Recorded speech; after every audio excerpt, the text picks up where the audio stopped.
Hey guys, I wanted to put out a quick devotional for you guys, like I said I would. And we are in Matthew 10, and we're starting in verse 26 through 33 today.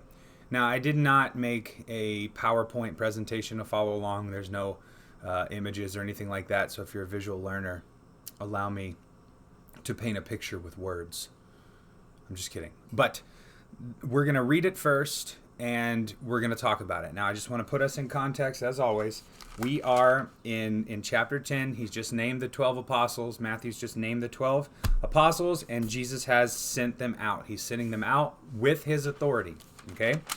And the first week we started reading this, we saw that he sent them out with his authority, and then he gives further instruction in the following passage, telling them to go to the lost sheep of the house of Israel, keeping that sheep theme going that he started, with the same message that he was sharing. The kingdom of heaven is at hand, and also with the same authority to cast out demons, to heal the sick, and to raise the dead. Even all these things Jesus shared with them. And he sends them out with precautions as well. We read that on Sunday, even though I thought it was Wednesday. We read that on Sunday. And he says, I'm sending you out as sheep in the midst of wolves. Now I'm going to spend a little more time here again because it's really important to see the continuity of thought here. Jesus tells them that he's sending them out as sheep among wolves. He says that they will deliver you over to the courts. He says they will beat you in the synagogues, that they will flog you in their synagogues. I mean, like, he's telling a group of Jewish men that when they go to church, they're going to be beaten there because of it, essentially. He tells them that even your family will betray you to death, that you will be hated, that you will be persecuted, and that you will even be slandered. And it says that all this will be done for Jesus' sake, for Jesus' name's sake. He says that on a few different times there. Even tells them that the servant is not greater than their master, or that the student is not greater than their teacher. And if they malign him, if they talk bad about him, then they're certainly going to do that to those of his household. That's what sets us up for our passage now. So we're in chapter 10, verse 26. And I'll read through verse 33. And I got an ESV if you're following along in your phone Bibles, or if you want to look at a different version as well, that's cool. But here's the ESV. It says, so have no fear of them. Okay, I'm just going to stop there. Remember what I said. You're sheep in the midst of wolves. You are going to be delivered to the courts. You're going to be beaten at church. You're going to be sentenced to death. You'll be betrayed by your family. You'll be hated. You'll be persecuted. You'll be slandered. And Jesus says, have no fear of them. That's how he starts off this section. For nothing is covered that will not be revealed, or hidden that will not be known. What I tell you in the dark, say in the light. And what you hear whispered, proclaim on the housetops. And do not fear those who kill the body, but cannot kill the soul. Rather, fear him who can destroy both soul and body in hell. Are not 2 sparrows sold for a penny, and not one of them will fall to the ground apart from your Father? But even the hairs of your head are all numbered. Fear not, therefore, you are of more value than many sparrows. So everyone who acknowledges me before men, I also will acknowledge before my Father who is in heaven. But whoever denies me before men, I also will deny before my Father who is in heaven. All right. So if you look in verse 26, 28, and 31, we have 3 commands. And essentially, they are all do not fear. The first one is have no fear of them, the ones who are the wolves that are going to attack you and slander you and all these different things. And Jesus says, do not fear the ones who will who kill your body, who attack your body, and don't be afraid of the things that they'll say or what's going to happen to you. And then if you look at the last half of 28, he gives the answer. Fear him. Rather, fear the one who can destroy body and soul. Now, I want to do a little breakdown for you. The word fear here is, I know some Bible translations translate it as reverence, revere. I don't have a problem with that translation, but I don't think it gives a full picture. The word is phobeomai, from the verb form phobos. It's where we get our word phobia from. The word means fear. You would certainly have fear of wolves. You would certainly have fear of those who would flog and try to destroy your body, and those who would slander you and things like that. And he juxtaposes that by saying, fear God. Okay? And before we go too much further, I want you to think, maybe hit pause here in just a second and just write down, just as your own kind of a thought experiment, why do we fear people? What is it about other people that makes us so afraid? Okay, if you want to take a second and do that, go ahead and pause it right here. I'm going to continue on though, and I'm going to give you some of the reasons that I thought of. One of the biggest reasons I think we fear people is because of a fear of humiliation. When we are ostracized, when we are cast out of the group as social people, we are created for society. We are created to be in relationships to other people. And when we're cast out of that relationship because of a deeply held belief, it causes us to feel worthless. We are afraid of being humiliated. Fear of alienation. So kind of what I was saying, we're afraid of being humiliated by the group, but we're also, as social beings, afraid of being isolated, afraid of being alone, afraid of remaining in that reality. And then, of course, in the extreme, there is a fear of pain and suffering, beyond just emotional pain and suffering, though that's a real fear.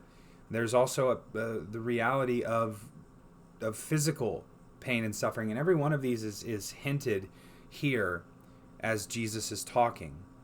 But I kind of want to show you the comparisons that are made. I want to show you as when Jesus says do not fear, he always tells us why. Okay, and in the first case in verse 26 it says, have no fear of them, for nothing is covered that will not be revealed, or hidden that will not be known. And what he's saying here is that they may slander you. And slandering is usually when you're telling stories about people that aren't right. You may be maligned. People may say mean things, horrible things, hate-filled things about you, but that's not the reality. What he says instead is that the truth is on God's side, and it will be revealed in the end. And furthermore, Jesus says in verse 27, what I tell you in the dark, say in the light, and what you hear whispered, proclaim on the housetops. It's always been amazing to me that there's no secrets. Everybody can get a Bible. We can share the gospel with people freely. And there have been times in history where people have tried to hide it, but the word always gets back out. Jesus was not hiding his words from people. He wasn't hiding what he was up to, like the Pharisees, like the Sadducees, like the religious leaders and the scribes of the day, who were hiding their real intent to kill Jesus, not just question him and malign him, but they wanted him dead and gone. Jesus makes his message plain. There are no secrets in the kingdom of heaven. Now, certainly there are things we won't understand about God, and I think eternally so. There will never be a time where we have God all figured out. But they are, when people malign you, when people slander you, when people hide the truth, Jesus is saying all that will be set right. The truth will be made known. The truth is on my side, and there are no secrets in the kingdom of God. It says in verse 28, do not fear those who kill the body. Certainly, they may cause us pain and suffering. This is an extreme example, of course, and even death. There are story after story after story of the persecuted church, even in our era. They may cause you pain and suffering and even death if you stand up for the truth, but God is the one who determines ultimately your eternal destiny.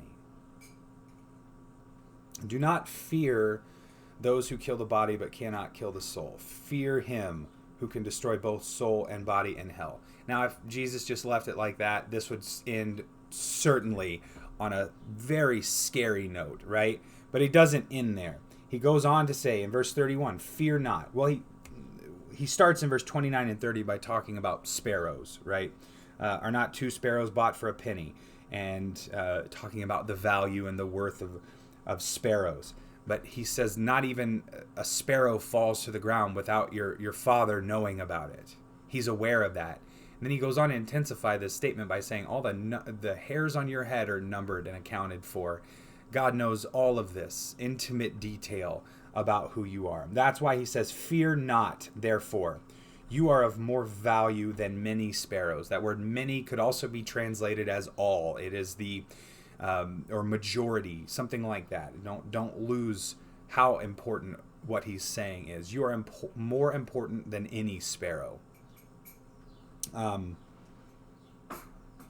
he's saying here, they may try to devalue and defame you. And what people want to do when they do that is they want to destroy your dignity and your credibility. But your dignity is not theirs to give or take. You are highly valued by God. I know that because I've read the end of the Gospel of Matthew, and I know what Jesus went through so that he could have you. You are highly valued by God. He wants you. We are invited into this relationship to share in the blessings, but there is also, Jesus warns, there is a danger. But he's saying, have no fear. They may devalue and defame you. They may slander you. They may cause you pain. But none of those things are eternal. None of those things are ultimate. I believe that, and I can prove biblically, that God cares about the suffering of his people. It's not that he's turning a blind eye to it. Justice will be served. And he's sending them out by saying, do not fear. And he gives them instead something else to focus on. Do not fear them, fear God. So Spurgeon, Charles Spurgeon, he's a famous preacher from England, and he's very quotable. And here's an example of that. He says, he who fears God has nothing else to fear. That's a pretty good summary of what we've learned so far. I'm going to turn to Proverbs 29:25. Proverbs 29:25. Keep your finger back in our passage because we're going to end there here in just a minute. Proverbs 29:25. It says that the fear of man lays a snare. That's a trap. The fear of man is a trap, but whoever trusts in the Lord is safe. The word fear and the word trust are compared in this verse directly. They should be considered synonyms. That's the way Proverbs are structured. The fear of man lays a snare, but whoever trusts in the Lord is safe. Turn to Proverbs 14:26 and 27, just a few pages back. Proverbs 14:26 and 27. In the fear of the Lord, one has strong confidence, and his children will have a refuge. The fear of the Lord is a fountain of life, that one may turn away from the snares of death. I read these verses to you to show you this, that when we fear God, we have a lot of trouble with that word. Yes, it is fear. Phobos, where we get our word phobia from. Fear the one, Jesus says, who can destroy both body and soul in hell. That is a scary, scary thing. But every time someone willingly fears the Lord, he becomes their refuge. He becomes their safety. He becomes their protector. And if you turn back into our passage, this fear not, this command for us to not fear, to not be anxious, to not, it says do not be anxious in verse 19 in the last passage we talked about, but to have no fear of them, or do not fear, fear not. These commands come with a promise, verse 32 and 33. Everyone who acknowledges me before men, I also will acknowledge before my Father who is in heaven. But whoever denies me before men, I also will deny before my Father who is in heaven. And so the choice is ours.